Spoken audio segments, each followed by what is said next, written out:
Luke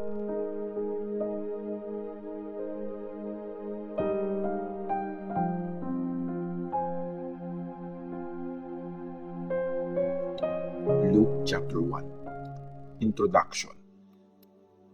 Dear Theophilus, marami na pong tao ang sumulat ng report tungkol sa mga bagay na nangyari sa atin. Sinulat nila ang mga bagay na tinuro sa amin ng mga preachers ng magandang balita na nakawitness ng mga nangyari mula umpisa. Your Excellency, pagkatapos kong i-research ang lahat ng nangyari simula nung umpisa, nag-decide akong sumulat ng maayos na report para sa inyo. Ginawa ko to para malaman nyo ang buong katotohanan tungkol sa mga tinuro sa inyo. Ang pagsilang ni John the Baptist. Noong si Herod ang hari ng Judea, may isang Jewish priest, si Zechariah. Kasama siya sa grupo ng mga priest ni Abijah. Asawa niya si Elizabeth na nanggaling din sa lahi ng mga priests. Pareha silang matuwid sa harap ng Diyos at sinusunod nila ang lahat ng utos at rules ng Panginoon. Kaya lang, wala silang anak dahil hindi magkaanak si Elizabeth at pareho silang matanda na. Isang araw, habang ginagawa ni Zechariah ang duty niya bilang priest sa temple at ang grupo nila ang naka-assign, nabunot ang pangalan niya para mag-offer ng insenso sa altar. Tradisyon na yon na sinusunod ng mga priests. Kaya pumasok siya sa loob ng temple ng Panginoon para magsunog ng insenso. Habang sinusunog ang insenso at nagpipray ang mga tao sa labas, nagpakita kay Zechariah ang angel ng Panginoon. Nakatayo ito sa kanan ng altar kung saan sinusunog ang insenso. Nang makita ni Zechariah ang angel, naguluhan siya at natakot. Pero sinabi ng angel sa kanya, "Huwag kang matakot, Zechariah. Pinakinggan ng Diyos ang prayer mo. Magpubuntis ang asawa mong si Elizabeth ng batang lalaki at tatawagin mo siyang John. Sobrang matutuwa ka at marami magsasaya pag pinanganak na siya. Magiging dakila si John sa harap ng Panginoon. Hindi siya dapat uminom ng alak o anumang nakakalasing na inumin. Bago pa siya ipanganak, mapupuno siya ng Holy Spirit. Maraming taga-Israel ang magbabalik loob sa Panginoong Diyos nila dahil sa Kanya. Mauuna siya sa Panginoon na dala ang espiritu at lakas ni Prophet Elijah. Dahil sa Kanya, magkakasundo ang mga magulang at mga anak nila. Babalik sa matuwid na pamumuhay ang mga nagre-rebelde sa Diyos. Ihahanda niya ang mga tao sa pagdating ng Panginoon." Sinabi ni Zechariah sa angel, "Paano ko malalaman na mangyayari ito? Matanda na ako, pati ang asawa ko." Sumagot ang angel, "Ako si Gabriel. Pinaglilingkuran ko ang Diyos na nagpadala sa akin para kausapin ka at sabihin sa iyo ang magandang balitang ito. Pero hindi ka naniwala sa sinabi ko na mangyayari ito sa tamang panahon. Dahil dyan, hindi ka makakapagsalita hanggang sa araw na mangyayari ang mga bagay na sinabi ko." Hinihintay naman ng mga tao sa labas si Zechariah. Nagtataka sila kung bakit ang tagal niya sa loob ng temple. Nung lumabas na siya, hindi siya makapagsalita. Kaya naisip ng mga tao na may nakita siyang vision habang nasa loob. Dahil hindi siya makapagsalita, sumisenyas lang siya gamit ang kamay para makipag-usap. Pagkatapos ng duty niya, umuwi na siya. Hindi nagtagal, nagbuntis si Elizabeth. 5 months siyang hindi lumabas ng bahay. Sinabi niya, "Sa wakas, naawa sa akin ng Panginoon at tinulungan niya ako. Inalis niya sa akin ang kahihiyang na experience ko sa harap ng mga tao."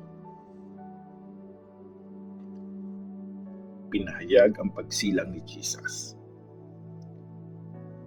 Noong 6 months nang buntis si Elizabeth, pinadala ng Diyos si Angel Gabriel sa bayan ng Nazareth sa Galilee. May dala siyang mensahe para sa birheng si Mary na nakatakdang ikasal kay Joseph, isang lalaki na kabilang sa lahi ni David. Lumapit ang angel sa dalaga, saka sinabi, "Mary, sobrang pinagpala ka. kasama mo ang Panginoon. Naguluhan si Mary. Iniisip niya kung anong ibig sabihin ng mga sinabi ng angel. Huwag kang matakot, Mary, dahil pinagpala ka ng Diyos. Sabi ng angel, magbubuntis ka at manganganak ng isang batang lalaki. Jesus ang ipapangalan mo sa kanya.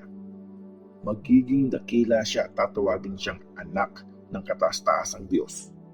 Gagawin siyang hari at ibibigay sa kanya ng Panginoong Diyos ang trono ng ancestro niyang si David. Forever siya maghahari sa buong lahi ni Jacob at hindi matatapos ang paghahari niya. Tinanong ni Mary ang angel, paano po mangyayari to? Wala pa po akong asawa. Sumagot ang angel, dadating ang Holy Spirit para i-cover ka ng kapangyarihan ng Diyos. Kaya banal ang batang ipapanganak mo at tatawagin siyang anak ng Diyos. Ang kamag-anak mong si Elizabeth, diba hindi siya magkaanak? Pero ngayon, 6 months na siyang buntis, kahit matanda na siya, dahil walang imposible sa Diyos. Sinabi ni Mary, alipin ako ng Panginoon. Mangyari sana sa akin ang lahat ng sinabi mo. Tapos, umalis na ang angel. Dinalo ni Mary si Elizabeth. Naghanda agad si Mary para pumunta sa isang mabundok na bayan sa Judea. Pumasok siya sa bahay ni Zechariah at binati niya si Elizabeth. Nang marinig ni Elizabeth ang pagbati ni Mary, gumalaw ang baby sa tiyan niya.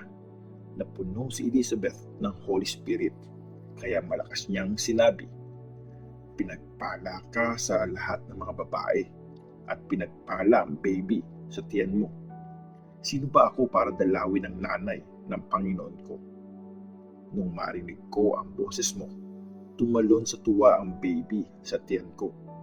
Pinagpala ka dahil naniwala ka na mangyayari ang sinabi sa iyo ng Panginoon. Ang awit ng papuri ni Mary. Sabi ni Mary, pinupuri ko ang Panginoon ng buong puso. Nagsasaya ako dahil sa Diyos na aking tagapagligtas. Naawa sa akin ng Diyos. Simpleng alipin niya lang ako. Simula ngayon, tatawagin akong blessed ng lahat ng tao. Kasi gumawa ang makapangyarihang Diyos ng mga dakilang bagay para sa akin. Banal ang pangalan niya. Lagi siyang naaawa sa lahat ng generation na sumasamba sa Kanya. Ginamit ng Diyos ang lakas niya para itaboy ang mga mayayabang. Binagsak niya ang mga makapangyarihang hari mula sa mga trono nila. Tinaas niya naman ang mga kawawa. Binusog niya ng mapuputing bagay ang mga nagugutom. Pinalayas naman niya ang mga mayayaman na walang dala. Tinulungan ng Diyos ang Israel, ang kanyang lingkod. Lagi niya itong kinakaawaan.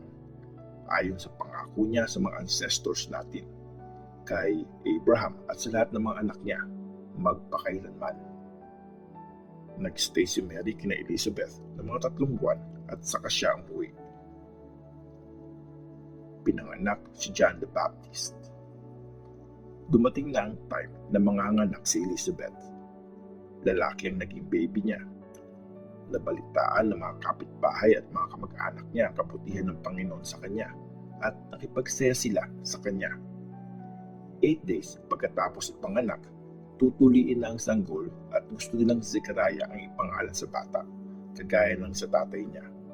Pero sinabi ng nanay niya, hindi, John ang ipapangalan sa kanya. Sinabi ng mga tao sa kanya, wala ka namang kamag-anak na ganyan ang pangalan. Kaya sumenya sila sa tatay ng bata para malaman kung anong gusto niyang ipangalan sa sanggol. Humingi siya ng masusulatan at saka sinulat, John ang pangalan niya. Nagulat ang lahat. Agad nakapagsalita ulit si Zechariah at nagsimula siya magpuri sa Diyos. Natakot ang lahat ng kapitbahay nila at pinag-uusapan ng mga ito sa buong bayan ng Judea. Pinag-isipan to ng lahat na nakabalita at sinabi nila, ano kayang mangyayari sa batang ito? Kasi kitang-kita na nasa kanya ang kapangyarihan ng Panginoon. ang prophecy ni Zechariah. Napuno ng Holy Spirit si Zechariah, ang tatay ng bata, at nag-prophesy siya. Purihin ang Panginoon, ang Diyos ng Israel. Dumating siya at niligtas ang bayan niya. Nagpadala siya sa atin ng dakilang tagapagligtas mula sa lahi ni David na kanyang lingkod. Nangako ang Panginoon noong unang panahon at sinabi ito ng mga banal niyang prophets. Ililigtas niya tayo mula sa ating mga kaaway, mula sa mga may matinding galit sa atin. Ipapakita ng Diyos ang kanyang awa sa ating mga ancestors. Tutuparin ng Diyos ang ginawa niyang banal na kasunduan. Ito ang pangako niya sa ancestor nating si Abraham. Ililigtas niya tayo sa mga kaaway natin para mag-serve sa kanya ng walang takot. Magiging banal at matuwid tayo habang buhay. Anak ko, tatuwagin kang prophet ng kataas-taasang Diyos dahil mauuna ka para ihanda ang dadaanan ng Panginoon. Sasabihin mo sa bayan niya na maliligtas sila dahil papatawarin ang mga kasalanan nila. Sisikat sa atin ang liwanag ng kaligtasan dahil sa pagmamahal at sobrang kabaitan ng Diyos.